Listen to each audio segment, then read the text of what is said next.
All right, problem number 1. In fruit flies, a gene for white eyes is sex-linked recessive.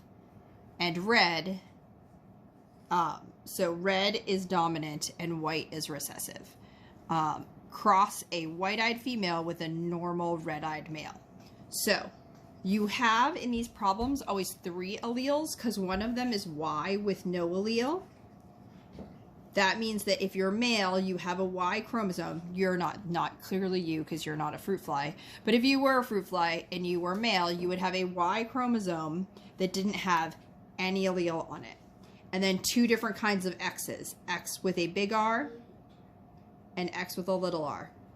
This is no allele. X with a big R is red eyes. X with a little r is white eyes. And this is a very common thing in fruit flies.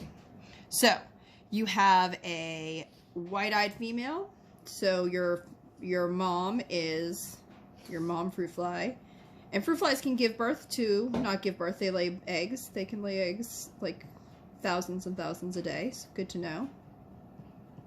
So a white-eyed female with a normal male. So X, R, Y. And so white, and we're going to use the symbols for this. White female, it's a female symbol. And this is a red-eyed male. Oh, I did it wrong.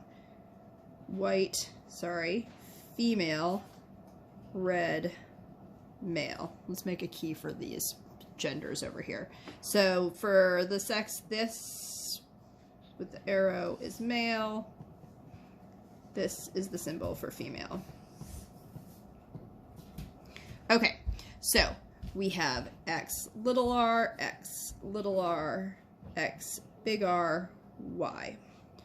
So we have X big R, X little r, X big R, X little r, Y, X little r, Y.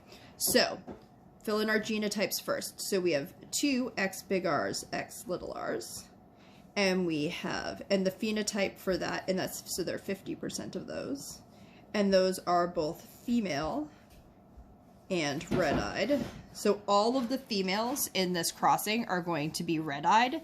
And you would use this. I work with fruit flies with my group from Stanford. And sometimes you do this and you can say like that's how you tell the females because all of the, or you know that all of the females are going to be red-eyed. None of the females are going to be white-eyed. However, you can tell the genders. I can tell the genders of fruit flies. It's a fun fact I have. And in this cross, actually 50% of them are going to be X little r, Y, and those are going to be male with the white eyes. So, what percent of males have red eyes? 0%. What percent have white eyes? 100%. And this is where you really see that in that the males show these recessive traits more than the females. What percentage of females have red eyes? 100%. Which percent have white eyes? 0%. What total percent of the offspring will be white-eyed? 50%. What percent of the offspring will be carriers of the white-eyed trait? So this is, you have to check out what total percent of the offspring will be white-eyed. So this is like all of the boxes. What percent will be carriers? The other 50%. So none of them are completely normal, genetically speaking. All right, so our first cross, done.